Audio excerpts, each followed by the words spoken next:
ఎంతైనా కూడా ఆయన స్థుతించే వరంగా, ఆయన కనపరిచే వరంగా, ఆయన చిత్తమేతో ఈ భూమి మీద మన పట్ల అది తెలుసుకొని ఆయన చిత్తంలో జీవించే దేవుని ప్రజలంగా మనం ఉండాలని మిమ్మల్ని ప్రేమతో కోరుతున్నాం.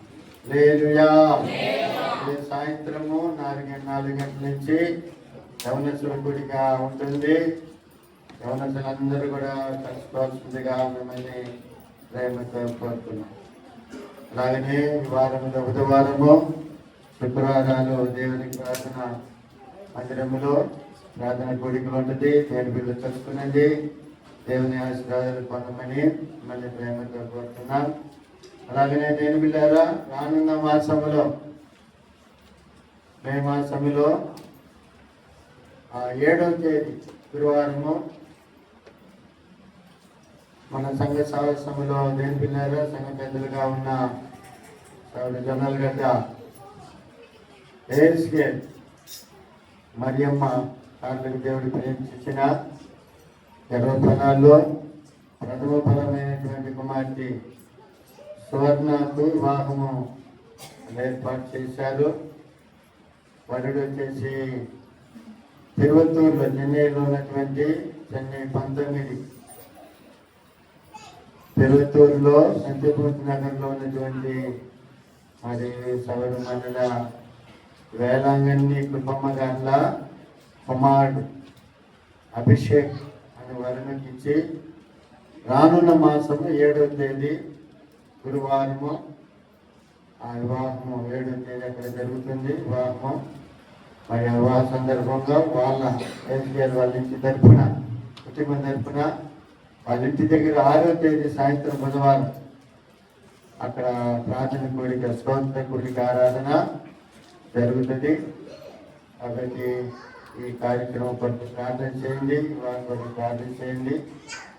దేవుడు అన్ని విధములైన సహాయాలు పరిశుద్ధాత్మ దేవుడు వారికి దయచేలాగా మీరు ఎక్కువగా ప్రార్థన చేయమని మిమ్మల్ని ప్రేమతో కోరుతున్నాను. ఆమేన్. హల్లెలూయా. రోమీయులకు రాసిన పత్రిక 16వ అధ్యాయము 19వ వాక్యం.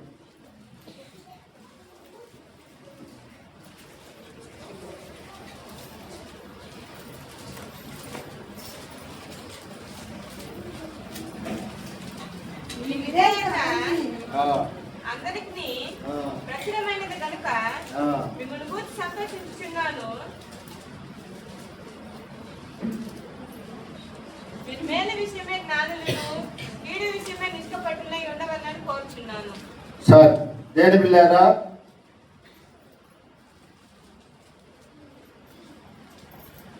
అపోస్తలుడైన పౌలు సౌలుగా ఉన్నప్పుడు ఒకప్పుడు దూషకుడు, హింసకుడు, హానికరుడు, దేవుని బిడ్డల్ని, దేవుని సంఘాలని పాడు చేసిన వాడు,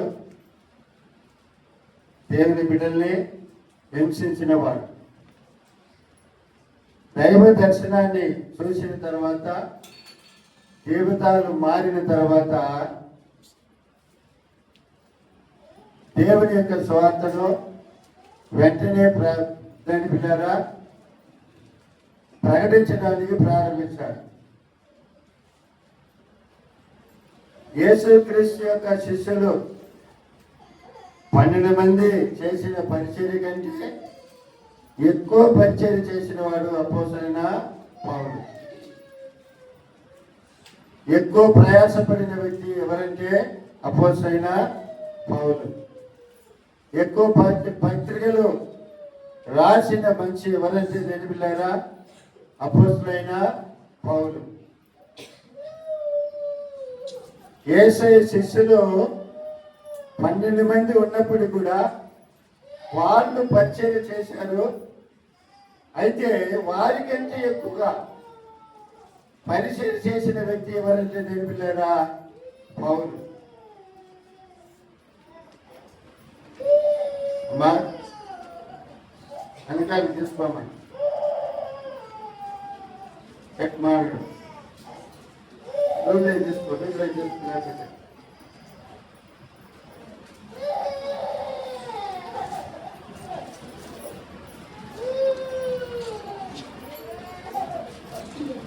ఆయన ఏది మాట్లాడి నేను ప్రసంగం చేయను.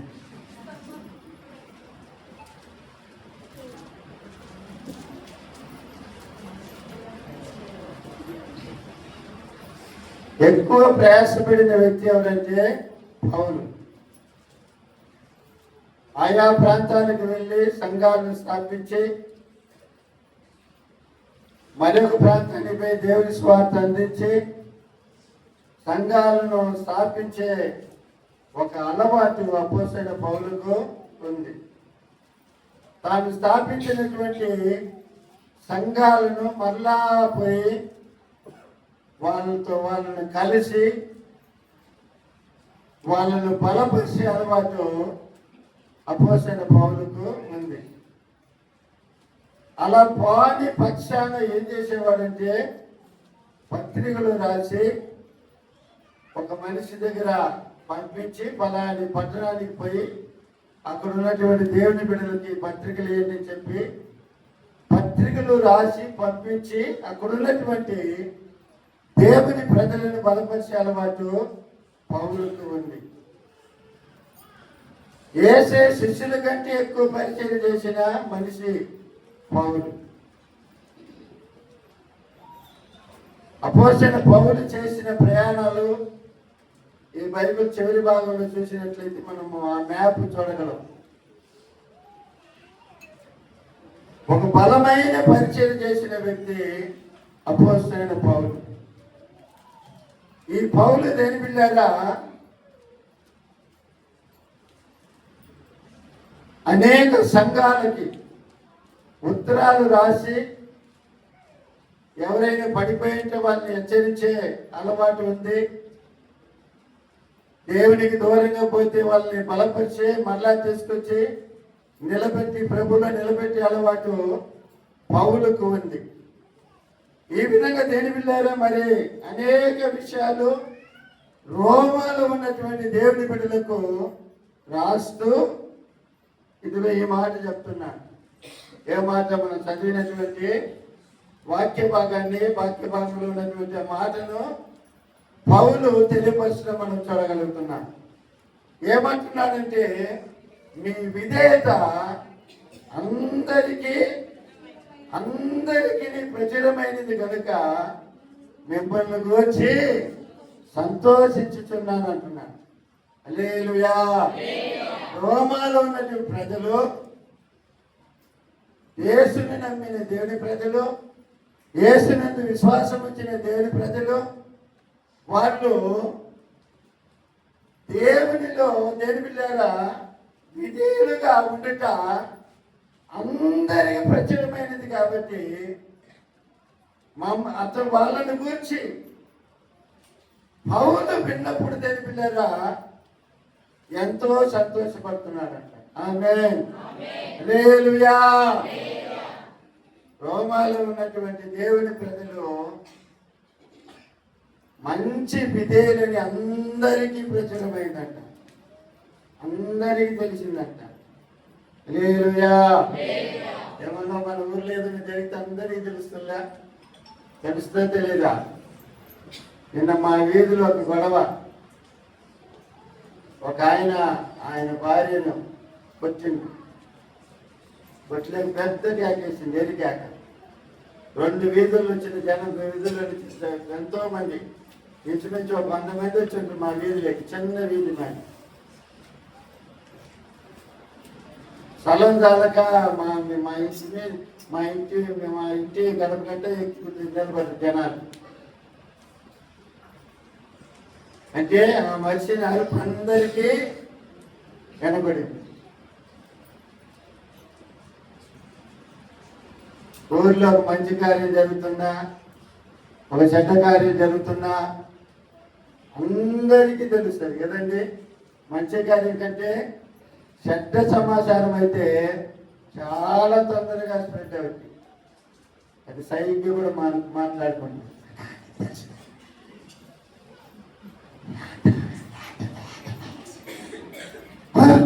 మీకు తెలియదా? ఇటు సైకిలు మార్చుకొని చేసి మాట్లాడుకునే వాళ్ళు చాలా మంది ఉన్నారు. రోమాలో ఉన్నటువంటి ప్రజలు, రోమాలో ఉన్నటువంటి దేవుని బిడ్డలు వాళ్ళు విధేయులని చెప్పి దేవుని బిడ్డలు అందరికీ ప్రచురమైందట. అందరికీ ప్రచురమైంది కాబట్టి మిమ్మల్ని గురించి నేను సంతోషిస్తున్నాను అంటున్నాను. హల్లెలూయా. ఈరోజు అంశం ఏంటంటే విధేయత. ఎవరికి విధేయత చూపించాలా, ఎవరికి లోబడాలా అన్న సంగతి మనం చూడబోతున్నాం. ఎవరెవరికి లోబడాలా అందరికీ రాసిందే. ఎవరెవరికి తెలవాలా మన విధేయత అనేది దేని పిల్లగా ఈరోజు మనం చూడబోతున్నాం. మన విధేయత ఎవరికి తెలియాలా? ఫస్ట్ లో దేవునికి తెలియాలి, దేవునికి లోబడాలి. అందుకని పరిశుద్ధ గ్రంథంలో చూసినట్లయితే హెబ్రీయులకు రాసిన పత్రిక 12వ అధ్యాయము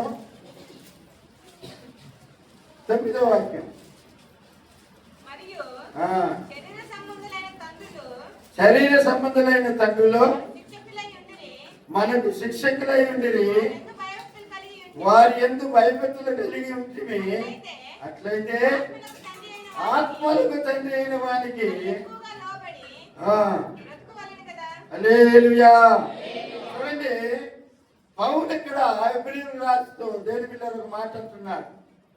శరీర సంబంధులైన తండ్రులు మనకు శిక్షకులై ఉన్నారు ఉండిరి, వారి యందు భయభక్తులు కలిగి ఉంచిమి.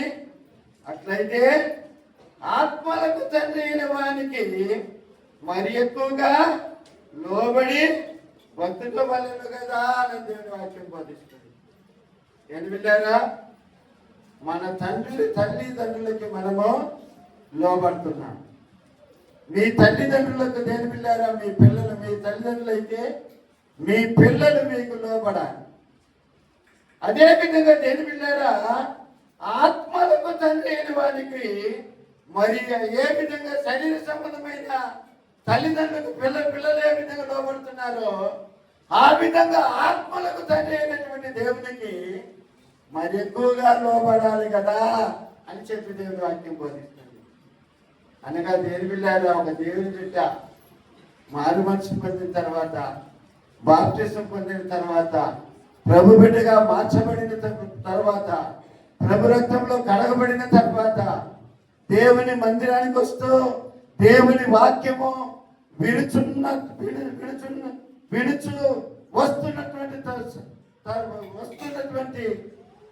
వస్తూ ఉన్న తర్వాత దేని పిల్లగా ఏం చేయాలా? దేవునికి లోబడి వారంగా ఉండాలి. ఆమేన్. హల్లెలూయా. దేవునికి విధేయత చూపించాలా? ఎందుకంటే ఆయన సమస్త మానవుల ఆత్మలకు తండ్రి ఉన్నాడు. ఆయన మన తండ్రి శరీర సంబంధమైన తండ్రి అయితే మన ఆత్మలకు తండ్రి ఆయన. కాబట్టి ఆయన మాటలకు మనం లోబడాలి, ఆయన మాటలకు మనం విధేయత చూపించాలని దేవుని వాక్యము మనకు బోధిస్తుంది. హల్లెలూయా. చూడండి, పరిశుద్ధ గ్రంథంలో మరొక మాట కూడా చదవండి. ప్రసంగి గ్రంథం 12వ అధ్యాయం, ప్రసంగి గ్రంథము 12వ అధ్యాయము 13వ వాక్యాన్ని చదవండి. 13వ వాక్యాన్ని. ఇదంతా వినిన తర్వాత తేలిన ఫలితార్థం ఇదే. ఏంటిదా ఫలితార్థము? దేవుని యందు భయభక్తులు కలిగి ఉండి ఆయన కట్టడలను అనుసరించి నడుచుచుండవలెను. మానవ కోటికి ఇది ఏ విధి. హల్లెలూయా. హల్లెలూయా. దేవుడు మానవ కోటికి ఒక విధిని నిర్ణయించాడు. ఏంటి ఆ విధి అంటే దేని పిల్లారా? దేవుని యందు భయభక్తులు కలిగి ఉండి ఆయన కట్టడలను అనుసరించి నడుచుచుండవలను. అదే దేవుడు మానవ కోటికి దేవుడు నిర్ణయించినటువంటి విధి అని చెప్పి దేవుని వాక్యం బోధిస్తుంది. ఆమేన్. హల్లెలూయా. అప్పుడు దేవుని బిడలమైన మనము దేవుని యందు విశ్వాసం ఉంచిన మనము, ప్రభు బిడ్డలమని పిలువబడుతున్నటువంటి మనము ఏం చేయాలంటే దేని బిడ్డారా, దేవునికి మన విధేయత చూపించే వారంగా, దేవుని వాక్యానికి మన విధేయత చూపించే వారంగా మనం ఉండాలని దేవుని వాక్యము మనకు బోధిస్తుంది. ఆమేన్. చెప్పండి హల్లెలూయా, హల్లెలూయా, హల్లెలూయా. ఇంకెవరికి లోబడాలా, ఇంకెవరికి విధేయత చూపించాలా అండి? ఇంకెవరికి విధేయత చూపించాలా? చదవండి హెబ్రీయులకు రాసిన పత్రిక.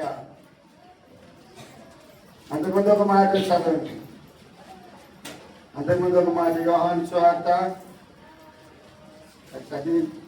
అది కూడా చదివిస్తాను. 16వ అధ్యాయం 8వ వాక్యం. ఆయన వచ్చి పాపమును గూర్చి, నీతిని గూర్చి, తీర్పును గూర్చి, లోకమును గూర్చి ఒప్పుకొన. ఆయనంటే ఎవరు? పరిశుద్ధాత్మ. ఆయనంటే ఎవరంటే పరిశుద్ధాత్మ. పరిశుద్ధాత్మ వచ్చి పిల్లారా ఏం చేస్తుందంట? పాపమును గూర్చి, నీతిని గూర్చి, తీర్పును గూర్చి, లోకమును ఒప్పుకొన చేస్తుందని చెప్పి వాక్యము బోధిస్తుంది. అప్పుడు దేవుని బిడ్డలారా, దేవుని వాక్యానికి ఎంతో మనము లోబడవలసిన వారమై ఉన్నాము. ఆమేన్. హల్లెలూయా, హల్లెలూయా. దేవుని వాక్యానికి మనము లోబడాలి. రెండోదిగా చదవండి హెబ్రీయులకు రాసిన పత్రిక 13వ అధ్యాయము 17వ వాక్యం. పైన నాయకులుగా ఉన్నవారు ఎంతో అప్పచెప్పవలసిన వారి వలె మీ ఆత్మలు కాయచున్నారు. మీ ఆత్మలు కాయచున్నారు. దుఃఖముతో, వారి దుఃఖముతో ఆ పని చేసిన యెడల మీకు నిష్ప్రయోజనం కనుక దుఃఖముతో కాక ఆనందముతో చేయనట్లు వారి మాట విని వారికి లోబడి ఉండి. హల్లెలూయా. ఒకటి దేవునికి లోబడాలి, రెండవదిగా దేవుని సేవకులకి లోబడాలి. మంటుండ్రా? ఒకటి దేవునికి లోబడాలి, రెండవదిగా దేవుని సేవకులకి లోబడాలి. వీటి పైన నాయకులుగా ఉన్నవారు లెక్క ఒప్ప చెప్పవలసిన వారి వలె మీ ఆత్మలను కాల్చున్నారు. వారు దుఃఖముతో పని చేసినట్లయితే మీకు నిష్ప్రయోజనము కనుక దుఃఖముతో కాక ఆనందముతో చేయనట్లు వారి మాట విని వారికి లోబడి ఉండమని చెప్పి అపోస్తలుడైన పౌలు హెబ్రీయులకు రాసిన గ్రంథంలో తెలియపరచడం మనం చదవగలుగుతున్నాం. హల్లెలూయా, హల్లెలూయా. ఈ ఆత్మలను కాస్తున్నాడు ఆయన. కాబట్టి ఆయన మాట విని ఆయనకు లోపడాలి. మరి ఎందుకు లోపడాలా? ఎందుకు లోపడాలా? తెలివిటారా? సేవకులకి ఎందుకు లోపడాలా? అపోస్తలుడైన పౌలు కొరింథీయులకు రాసిన పత్రికలో ఒక మాట అంటాడు, పవిత్రమైన కన్యకులుగా ఒకే పురుషుడైన ఆ యేసు ప్రభుకి మిమ్మల్ని ప్రదానము చేసి తిని అంటాడు. చదవనే మాట. కొరింథీయులకు రాసిన పత్రిక 2వ పత్రిక 11వ అధ్యాయం 2వ వాక్యం. దేవాశక్తితో మీ ఎడల ఆసక్తి కలిగి ఉన్నాను, ఎందుకనగా పవిత్రురాలైన కన్యకులుగా ఒక్కడే పురుషునికి అనగా క్రీస్తుకు సమర్పింపవలని మిమ్మల్ని ప్రదానము చేసి. హల్లెలూయా, హల్లెలూయా. పవిత్రమైన కన్యకురాలుగా ఒకే పురుషుడైన యేసు ప్రభుకి మిమ్మల్ని ప్రదానము చేయాలంటే కాపరికి సేవకుడికి లోపడాలి. అట్టగా ఏంటంటే మిమ్మల్ని దేవుని ఎదుట ఆ సేవకుడిని నిలబెట్టలేదు. అర్థమవుతుందా? ఒక సేవకుడి మాట ఒక విశ్వాసించేనే పిల్లారా ఆ విశ్వాసిని దేవుని ఎదుట ఆ దేవుని సేవకుడు నిలబెట్టగలడు. వినకపోతే ఏం చేస్తాడు? నిలబెట్టలేడు. ఎక్కడ? దేవుని ఎదుట. అప్పుడు దేవుని సేవకుడు లోబడితేనే ఒక విశ్వాసి ఆ విశ్వాసిని దేవుని ఎదుట ప్రదానం చేయగలడు. హల్లెలూయా, హల్లెలూయా. అప్పుడు ఒక దేవుని సేవకుడికి దేని పిల్లారా, ఒక దేవుని బిడ్డ లోబడితేనే దేని పిల్లారా సంఘము దేవుని ఎదుట నిలబెట్టగలడు అనే సంగతిని మనం గుర్తించాలి. ఆమేన్, హల్లెలూయా. ఉన్నతమైన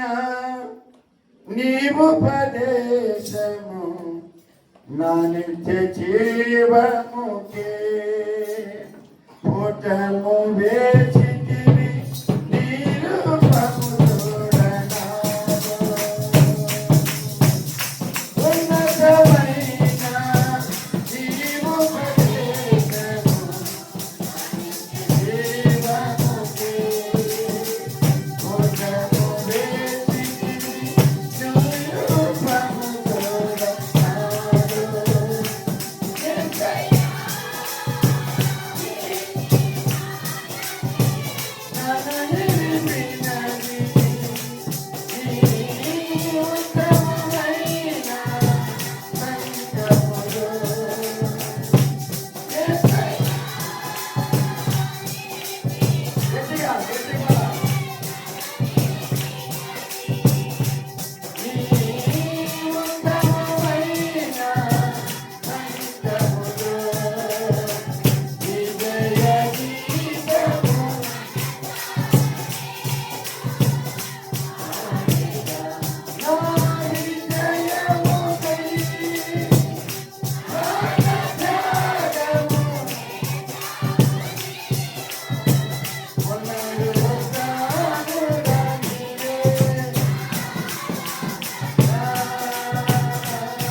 విశ్వాసి లోబడితేనే ఆ విశ్వాసి నా సేవకులు దేవుని ఎదుట నిలబెట్టగలడు.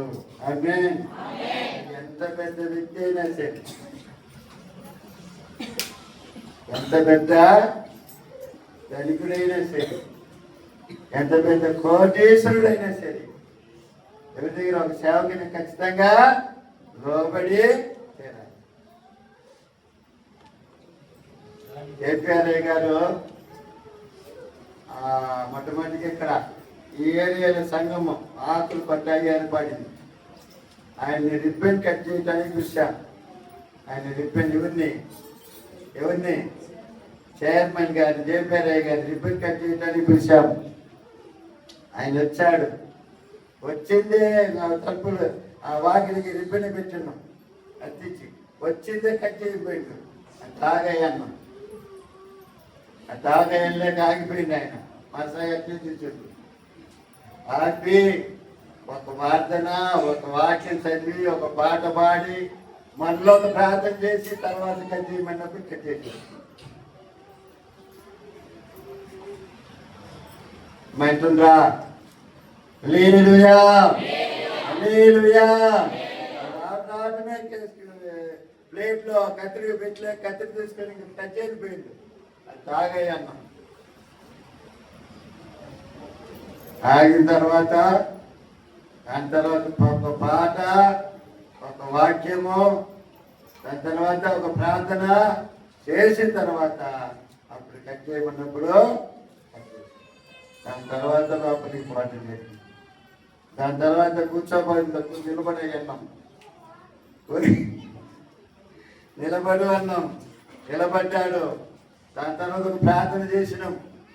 ప్రార్థన చేసి దాని తర్వాతనే కూర్చోటం చేసి హల్లెలూయా హల్లెలూయా హల్లెలూయా.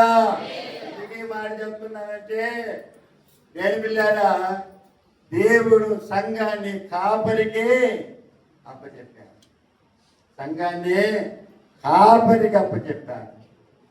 కాపరి సంఘము సరి లేకపోతే ఎవరి లెక్క అడుగుతాడు? కాపరి లెక్క అడుగుతాడు. ఇంతమంది నీ చేతికి అప్పగించిన నువ్వు ఏం చేసినావంటే ఎవరిని అడుగుతాడు? మీ ఇంటి ఆయన బాధ కత్తి గిట్టిపోయింది. ఇంటికి కత్తికి మీ చేతికి ఇచ్చిపోయిందో ఎక్కడగడా మా పలకరు ఎక్కడగడా ఇంటికి ఇచ్చిపోతే ఏం చేసిన అడగడా ఎక్కడుంటాడు దేవుడు? ఆమేన్ హల్లెలూయా హల్లెలూయా. పవిత్రురాలైన కన్యకగా ఒకే పురుషునికి ప్రధానము చేయడానికి గల కారణం ఏంటంటే పౌలు మాట వాళ్ళు విన్నారు. దాని తర్వాతనే చెడిపోయినారు. వాళ్ళు వేరొక బాధించలేక చెడిపోయినారు. అక్కడ మళ్ళీ ఏమొచ్చింది? కక్షలు, కలహాలు అన్నీ చేరింది అక్కడ. ఏ సంఘంలో? గొర్రె సంఘంలో. కాబట్టి దేని పిల్లరా, దేవునికి లోబడాలి. దాని తర్వాత సేవకులకి లోబడాలి. దాని తర్వాత ఎవరికి లోబడాలి? చదవండి రోమిలకు రాసిన పత్రిక 13వ అధ్యాయం మొదటి వాక్యం. ప్రతి వాడును పై అధికారులకు లోబడి ఉండవలెను, ఎలయనగా దేవుని వల్ల కలిగినది తప్ప మరి ఏ అధికారమును లేదు. ఉన్న అధికారములు దేవుని వల్లనే నియమబడి. హల్లెలూయా హల్లెలూయా. ప్రతి మనిషి కూడా ఏం చేయాలా? పై అధికారులకు లోబడి ఉండాలి. ఎందుకంటే దేవుని వల్ల కలిగినది తప్ప మరి ఏ అధికారమును లేదు. దేవుని వల్ల ప్రతి అధికారము ఈ భూమి మీద కలుగుతుంది. హల్లెలూయా. దేవుని వల్ల కలుగుతుంది. దేవుని వల్లే ఉన్న అధికారములు దేవుని వల్లే నియమింపబడి ఉన్నది. కాబట్టి మీ పైన ఉన్నటువంటి అధికారులకు మీరేం చేయాలా? లోబడి ఉండాలని దేవుడి వాక్యం బోధిస్తుంది. అది సూపర్వైజర్ కావచ్చు, మీ మేస్త్రులు కావచ్చు, మీ ఇన్ఛార్జీలు కావచ్చు, అది వారులు కావచ్చు, ఎవరైనా కావచ్చు. ఏంటి పిల్లారా? వాళ్ళు తప్పనిసరిగా లోబడి ఉండాలని చెప్పి దేవుని వాక్యము బోధించం. ఎందుకంటే దేవుల్లో ఉన్నది కలిగిన తప్ప ఏ అధికారం వలన కలిగినది కాదని చెప్పి దేవుని వాక్యం బోధిస్తుంది. అప్పుడు దేవుని బిడ్డలు దేవుని పిల్లారా, ఒకటి దేవుని లోబడాలి, రెండు దేవుని సేవకులకు లోబడాలి. మీ పైన అధికారంలో ఉన్నటువంటి వారికి తప్పనిసరిగా లోబడే వారంగా ఉండాలి. అండి ఎంతో మంది పని మీద వాళ్ళ పై అధికారులకు తిరగబడి మాట్లాడేవారు ఎంతో మందిని మనము చూడగలుగుతాము. అది కరెక్ట్ కాదని దేవుని వాక్యం బోధిస్తుంది. ఆ అధికారంలోనికి వారిని తీసుకొని వచ్చి పెట్టింది ఎవరంటే దేవుడే చెప్పి దేవుని వాక్యం బోధిస్తుంది. అది అది అది ఒక కఠినమైన వ్యక్తి అయినా కూడా సరే, అది ఎవరి వల్ల వచ్చింది అధికారం ఆ మనిషి కంటే అది దేవుని వల్ల కలిగింది అని దేవుని వాక్యం బోధిస్తుంది. ఆమేన్, హల్లెలూయా. అది వాళ్ళకు లోబడాలని చెప్పి దేవుని వాక్యము మనకు బోధిస్తుంది. పిల్లలు వాళ్ళ తల్లిదండ్రులకు లోబడాలి. విశ్వాసులు ఇంకొక విశ్వాసికి లోబడాలి అని దేవుని వాక్యం బోధిస్తుంది. ఎఫెసీయులకు రాసిన పత్రిక 5:21 వాక్యం చదివినట్లయితే,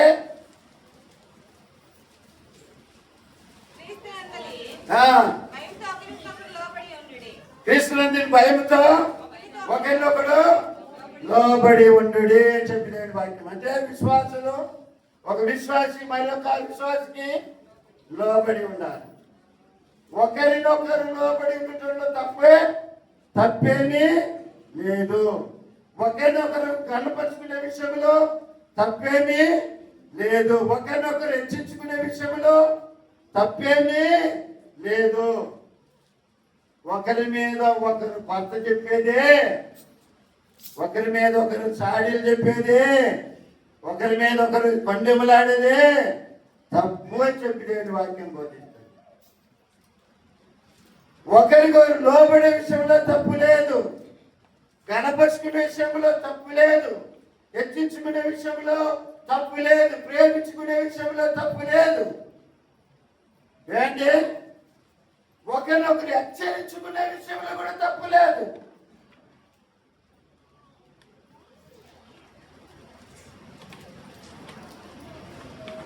అప్పుడు దేవుని ప్రజలైనటువంటి దేవుని బిడ్డలు, దేవుని పిల్లలు, విశ్వాసులైన వారు, ప్రభుని నమ్మినటువంటి వారు, దేవుని పిల్లలు ఏం చేయాలా?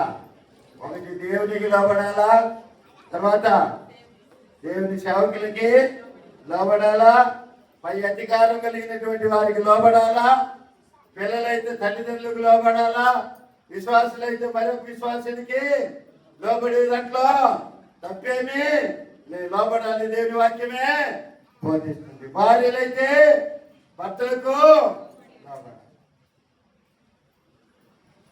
భార్య భర్తకు, భర్త భార్యకు లోబడి దాంట్లో తప్పేమీ లేదు.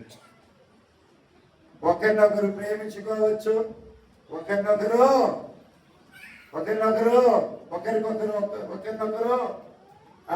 విధేయత తోబడే విషయంలో తప్పేమీ లేదు అంటాను. ఆమేన్, హల్లెలూయా, హల్లెలూయా. కుటుంబ విషయంలో ప్రేమించే విషయంలో ఒకరినొకరు ప్రేమించే విషయంలో కానీ, విధేయత చూపించే విషయంలో కానీ లోబడితే తప్పేమీ లేదు. నీ భార్యకే బదులు లోబడి తప్పేముంది?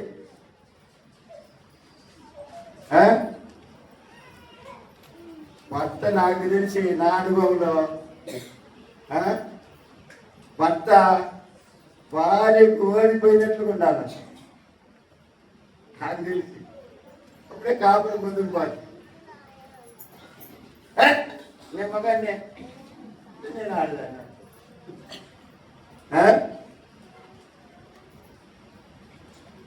ఆడ సమస్య వస్తుంది. సరే నువ్వే కానీ లేమనంటే పోతే ఆడుకోవాలా అన్ని సరిదిద్దుకొని వెళ్ళిపోతా ఉంటుంది. హల్లెలూయా, హల్లెలూయా, హల్లెలూయా. ఒకరినొకరు అర్థం చేసుకుంటే సమస్య ఉండదు.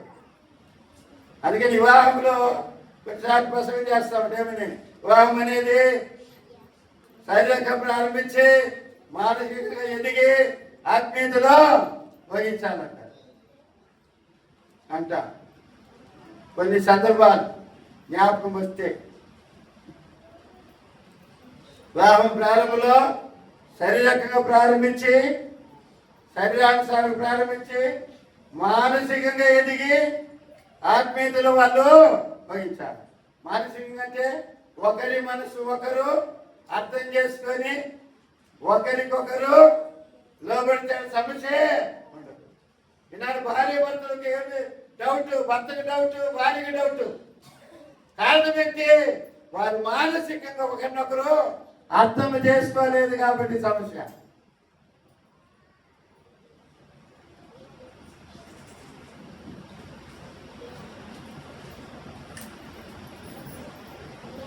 కొంతమంది సెల్ ఫోన్లు ఎన్ని చెప్పాలి టైం చాలా మంది పెద్దగా సెల్ ఫోన్లో సైకిల్ తెచ్చి పెట్టుంటారు. ఇంకా ఏం చేస్తుందో, లేకపోతే భర్త భార్య ఏం చేస్తుంది, ఇట్లా పోతా ఉంటుంది. అది కరెక్టే కాదు వినిపిల్లారా. కాబట్టి దేవుని ప్రజమైన మనము వినిపిల్లారా ఒకరినొకరు విధేయత చూపించాలని దేవుని వాక్యము బోధిస్తుంది. భార్య భర్తలైనా కూడా సరే దేవుని విధేయత అనేది అక్కడ కనపడాలని దేవుని వాక్యము మనకు బోధిస్తుంది. ఆమేన్, హల్లెలూయా.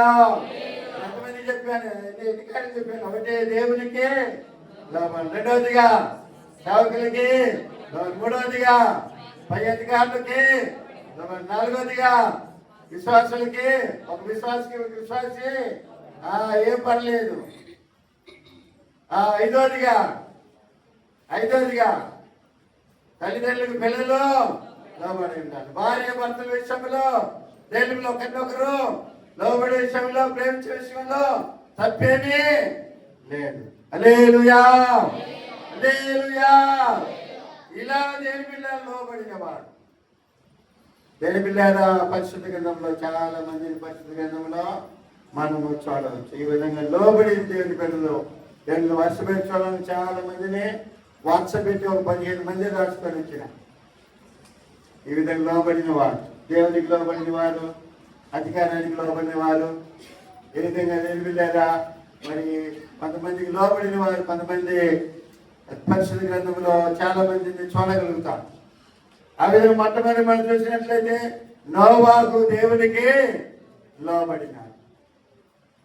నోవాహు దేవునికి లోబడి, అబ్రహాము దేవునికి లోబడినాడు. మోషే దేవునికి ఎందుకు లోబడ్డాడు?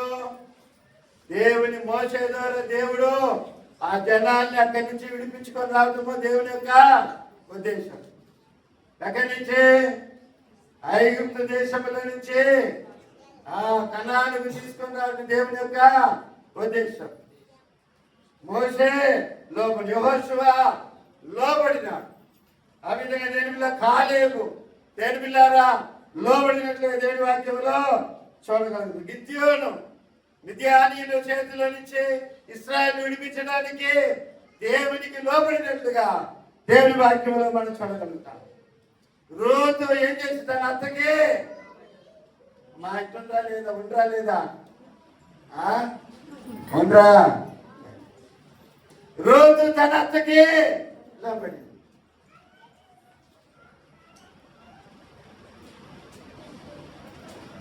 ఈనాటి కోడలకు చాలా మందికి అత్తకు లోబడాలని చాలా కఠినంగా ఉంటుంది, వాళ్ళకి చాలా కష్టంగా ఉంటుంది. మరి ఆ కాలంలో ఎట్లా లోబడిందో తెలియలే. ఏంటి ఎంత చిత్రహింసలు పెట్టిన అత్తకి ఆ కోడలు లోబడింది. మా యవ్వోళ్ళత్త అంటే మా యవ్వోళ్ళత్త మా యవ్వని చిత్రహింసలు పెట్టిందంట. ఆమె భర్త చనిపోయిన తర్వాత ఆమె అధికారం కిందికి వచ్చిన తర్వాత ఆమె ఒక్కటి మిగిలిపోయింది. ఇప్పుడు మా యవ్వ వచ్చి అధికారంలోకి వచ్చింది, కొంచెం సర్వీస్ వచ్చిలేక. ఇంక అన్నం పెట్టేటప్పుడు పొడిచి పొడి పెడుతుందంట, చిత్తపొడిందంట. పొడిచి పొడిచి వాళ్ళంతగా అన్నం పెట్టిందంట తెచ్చేదాకా. హల్లెలూయా హల్లెలూయా. అయితే రూత్ అయితే దేవుడు పిల్లారా ఎంతవరకు అత్త చెప్పిందల్లా చేసింది. చాలా వింతైన విషయాలు ఈ విషయాలని కూడా అత్తకి చెప్పిందల్లా చేసింది. ఇంకా చూడండి దేవుని పిల్లలు దేవుని వాక్యంలో అబ్రాహామును సారా ఏమని పిలిచింది, అది సచ్చినోడు ఎంతపోయిందో మనకు తెలియదు అన్నదా, యజమాడా అని పిలిచింది. హల్లెలూయా హల్లెలూయా. మాకు చెప్పిపోతానంటే అనల్లా, యజమాడా అని పిలిచింది అబ్రాహాముని.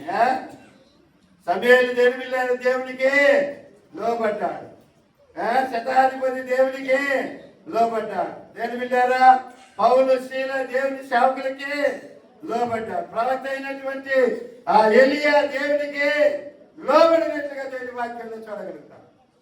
ఫస్ట్ ఎక్కడ ఉండమన్నాడు, కేరీతో వాగు దగ్గర ఉన్నాడు. తర్వాత ఎక్కడికి పోమన్నాడు, ఎడమన్నాడు సాయిబాబు దగ్గర పొమ్మలేక పక్కనే ఉన్నాడు. ఏం ప్రభుత్వం నన్ను ఇటు తిప్పుతున్నది ఏమని లేదు, చెప్పిందలా చేస్తా ఉన్నాడు, ఇదేం చూపిస్తా ఉన్నాడు.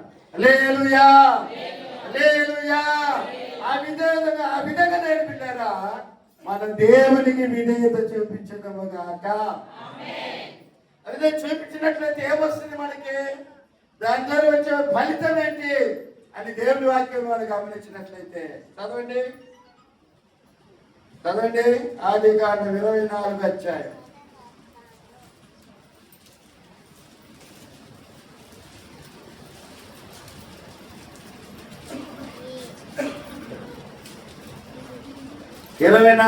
మొదటి వాక్యం. అబ్రాహాము కాలం గడిచిన అన్ని విషయాలలోనూ యెహోవా అబ్రాహామును దేవునికి విధేయత చూపిస్తే ఏమొస్తుంది, ఆశీర్వాదం వస్తుంది. ఆమేన్ హల్లెలూయా హల్లెలూయా. అబ్రాహాము ఆశీర్వాదం మన మీదికి వచ్చిన గాక, ఆ దీవెన మీ మీదికి వచ్చిన గాక. హల్లెలూయా.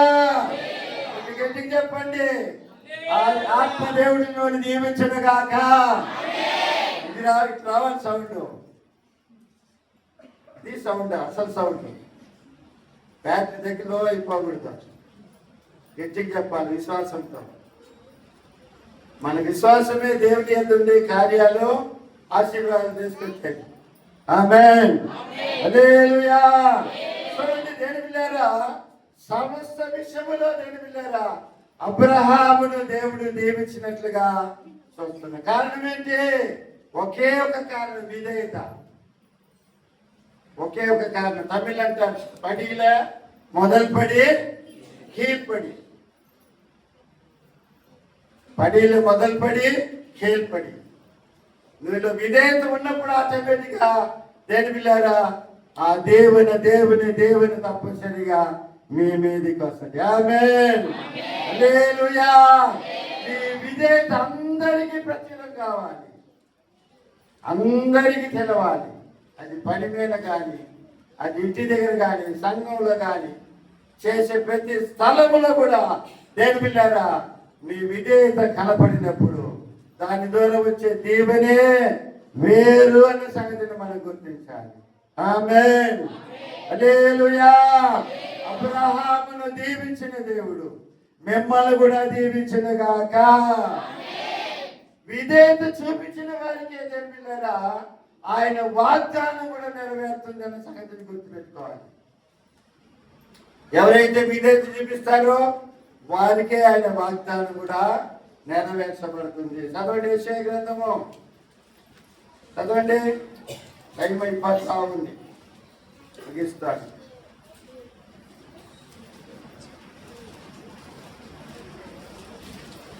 మొదటి అధ్యాయం 19వ వాక్యం. మీరు సమ్మతించి మాట విని నా మాట విని ఎడలా మీరు భూమి యొక్క మంచి పదార్థాలు అనుభవిస్తారు. ఇదొక వాగ్దానం. ఇటువంటి వాగ్దానాలు మన జీవితంలో నెరవేర్చబడాలంటే మనం ఏం చేయాలా? మనలో ఏం కావాలా? విధేయత అనేది రావాలి. ఆమేన్. హల్లెలూయా. మీరు సమ్మతించి నా మాట వినినట్లయితే మీరు భూమి యొక్క మంచి పదార్థాలు అనుభవిస్తారని చెప్పి దేవుని వాక్యము మనకు బోధిస్తుంది. ఆమేన్. హల్లెలూయా. చూడండి, దేవునికి విధేయత చూపిస్తే దేవుని తోడు మనకు దొరుకుతుంది. చూడండి, చదవండి యోహాను సువార్త 14వ అధ్యాయం. దేవునికి విధేయత చూపిస్తే దేవుని తోడు మనకు లభిస్తుంది. 14వ అధ్యాయము 23వ వాక్యం. యేసు ఒకడు నన్ను ప్రేమించినట్లయితే వాడు నా మాట గైకొనును, అప్పుడు నా తండ్రి వారిని ప్రేమించును, మేము వాని యొద్దకు వచ్చి వాని యొద్ద, అంటే దేవుని తోడు వారికి దొరుకుతుంది. ఎవరికి? విధేయత చూపించిన వారికి దొరుకుతుంది అని చెప్పి దేవుని వాక్యము మనకు బోధిస్తుంది. హల్లెలూయా. హల్లెలూయా. ఇంకా దేవుని వాక్యం చదవండి యోహాను సువార్త 10వ అధ్యాయం 27-28 వాక్యాలు. యోహాను సువార్త 10. నా గొర్రెలు నా స్వరము వినును, నేను వాటిని ఎరుగుదును, అవి నన్ను వెంబడించును, నేను వాటికి నిత్య జీవమిచ్చుచున్నాను గనుక అవి ఎన్నటికి నశింపవు, ఎవడును వాటిని నా చేతిలో నుండి అపహరింపడు. హల్లెలూయా. హల్లెలూయా. అంటే నిన్ను ఎవ్వరు కూడా ముట్టడానికి దేవుడు అవకాశం ఇవ్వడు. అది నిత్య జీవం, ఆ దేవుడి దానికి నిత్య జీవం దొరుకుతుంది కనుక అవి అన్నిటికీ నశింపవు. అంటే కొంతమంది అంటారు కదా, నా ఆశ్రమం అయితే పోయాను. కొంతమంది అంటున్నా అట్నే బడబడ అంటుంది ఏళ్ళలో చిటుకులన్నీ. అట్లాంటి నీకు దగ్గర చాలు. హల్లెలూయా. హల్లెలూయా. పక్కన చెప్పండి, భయపడకాకు. అట్లాంటి నీ దగ్గర చాలు. ఎందుకు అంటే దేవుడు నీతో కూడా ఉన్నాడు. దేవుడు నిన్ను ఆశీర్వదిస్తున్నాడు కాబట్టి, దేవుడు నిన్ను దీవిస్తున్నాడు కాబట్టి అవన్నీ నీకు సెలవు. ఆయన దీవించిన గాక, ఆయన ఆశీర్వదించిన గాక, ఆయన అభివృద్ధి పరిచిన గాక, ఆయన క్షేమంలోనికి నడిపించిన గాక. ఆమేన్. తప్పకుండా దేవుని నామమున నడిపించండి.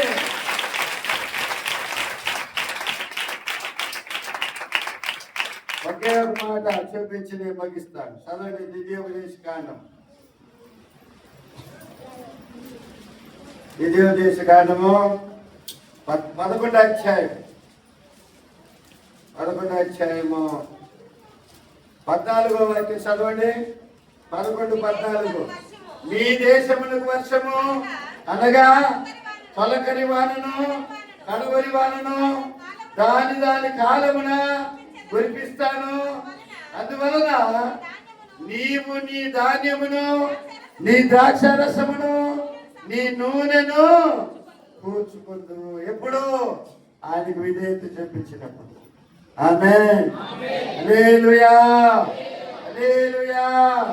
ఈ దేశానికి ఏమొస్తుంది? వర్షం వస్తుంది.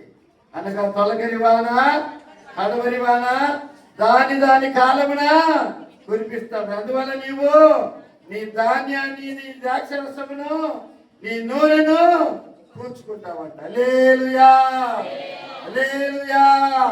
ఎప్పుడంటే దేని బిడ్డలారా, మీ విధేయత అందరికీ ప్రచురమైనప్పుడు, అందరికీ మీ విధేయత ప్రచురమైన. ఒకటి దేవునికి, ప్రతి సేవకులకి, పై అధికారులకి, ఒక విశ్వాసికి అంటే ఒకరికొకరు విశ్వాసం ఒకరికొకరు విధేయత. తల్లిదండ్రులకి, భార్య భర్తలకి, అన్ని రంగంలో దేవుని పిల్లలు మీ విధేయత కనపడినప్పుడు ఆ దేవున అపరిశుద్ధాత్మ దేవుడు మీకు దయచేయను గాక. తల్లొచ్చండి, ప్రార్థన చేసుకుందాం. తల్లొచ్చండి, దేవుని వైపు చూద్దాం.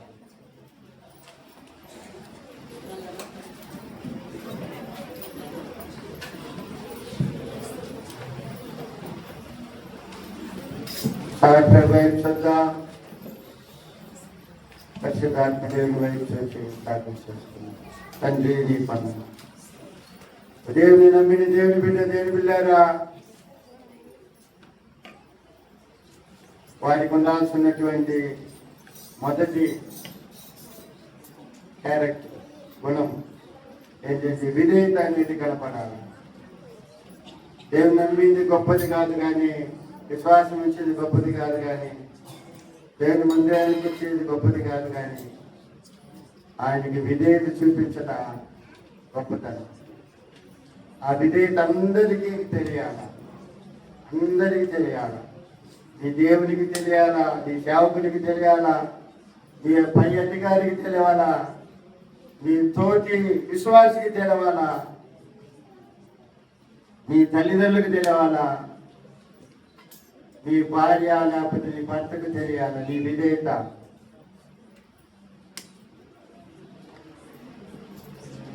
అలా విధేయత చూపించిన వారు పొందే దీవెనలన్నీ కూడా మీకు చూపించడం జరిగింది. అంటే ఆ విధేయత వలన వచ్చే దీవెనలు ఏమిటని మనం ఇంతవరకు చూసుకున్నాం. ఎంతో మంది విధేయత చూపించినట్లుగా దేవుని వాక్యంలో మనం చూశాం. మనకు అటువంటి విధేయత ఉందా అన్న సంగతిని ఒకసారి పరీక్ష చేసుకున్నాను, ప్రార్థన చేసుకున్నాను. అపరిశుద్ధాత్మ దేవుని వైపు చూద్దాం, ప్రార్థన చేసుకున్నాం. పెద్దలు వ్యవసాయం